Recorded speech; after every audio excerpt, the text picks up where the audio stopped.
In just 48 hours, a story that left Hollywood speechless spread like wildfire.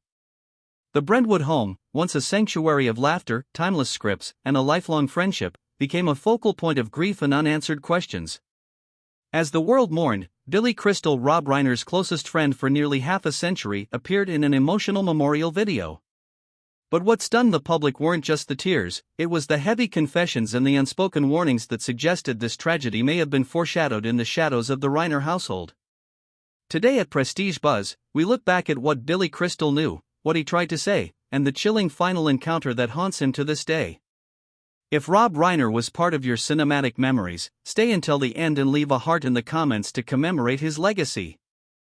According to later recollections shared discreetly with reporters from the Los Angeles Times, a pivotal encounter occurred at 1:48 p.m. on Sunday, November 30th, just 14 days before the tragedy. Following a brief, decisive phone call from Rob, Billy drove to the familiar Brentwood house. Rob's voice on the phone had been uncharacteristically cold. "I need to talk to you for a moment, not about movies." The moment the door opened, Billy knew something was wrong.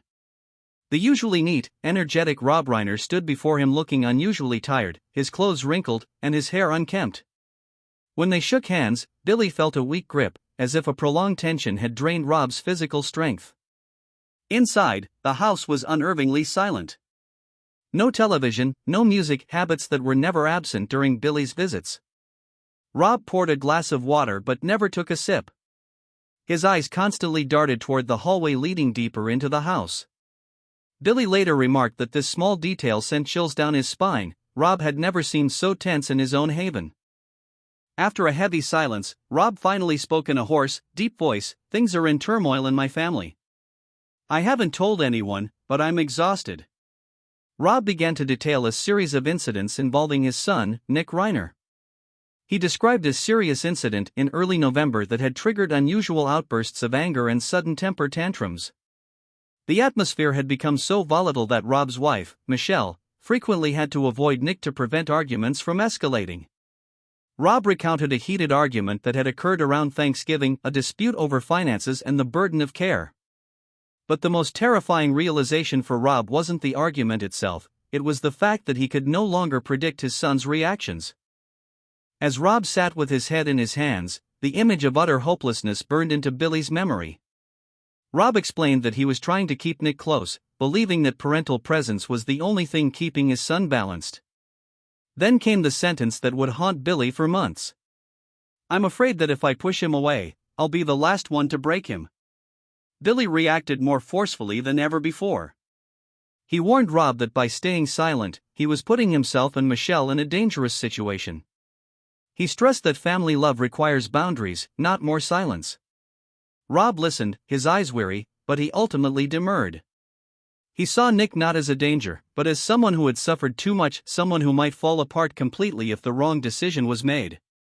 As Billy left the house that evening under a setting sun, he carried an unsettling feeling that something was slipping out of control.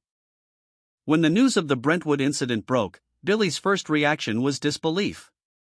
However, as details emerged, his mind raced back to that final conversation. The detail that troubled Billy most was the inexplicable anomaly of the silence. Someone had tried to contact the house for an extended period with no response. Billy noted the sequence of events with a heavy heart. He learned that Rob and Michelle were found in different areas of the house. Most distressing was Nick Reiner's absence when the situation first came to light. To Billy, this wasn't an isolated moment of madness, it was the culmination of a long, invisible process of emotional pressure. Through his connections in the Los Angeles legal community, Billy learned that the night before the tragedy, Rob and Nick had a tense exchange at a holiday gathering hosted by Conan O'Brien. Witnesses described Nick as restless and unstable. When images finally emerged of Nick in a courtroom under authority supervision, with legal proceedings extending into early 2026, the reality set in.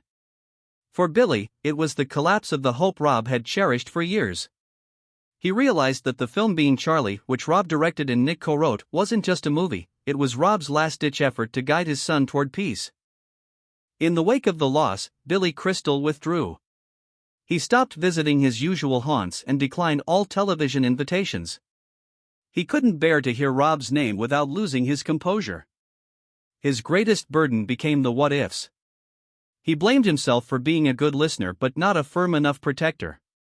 He often replayed that last conversation, wondering if he should have stayed longer or pushed harder. One friend recalled Billy whispering to himself, "I thought I still had plenty of time. I was wrong." A final tribute. Ultimately, Billy chose to honor his friend not through a sensational interview, but through a joint statement signed by Hollywood icons like Albert Brooks, Martin Short, and Larry David. They remembered a friendship born in the 1970s on the set of All in the Family, a bond built on humor and sincerity rather than fame. They reflected on the creative magic of When Harry Meets Sally and the deep respect Rob had for his craft. To Billy, Rob and Michelle were an inseparable unit, defined by loyalty and a shared purpose. Their passing marked the end of a chapter in Hollywood history and the loss of Billy's spiritual anchor. As the statement concluded with a quote from It's a Wonderful Life, a film Rob loved, the message was clear: one person can touch countless lives, and when they are gone, the void is immeasurable. Billy's decision to speak out was a deliberate act to ensure Rob is remembered for his generosity and curiosity, rather than just the tragic headlines of his final days. The story of the Reiner family is a heartbreaking reminder that warning signs often appear long before the end, but even love isn't always enough to change the course of fate. What are your favorite memories of Rob Reiner's incredible films? We invite you to respectfully share your thoughts in the comments below. If you want to continue following these insightful and multifaceted stories, make sure to like this video, subscribe to Prestige Buzz, and turn on the bell notification so you never miss an update. Your support helps us keep the legacy of these icons alive.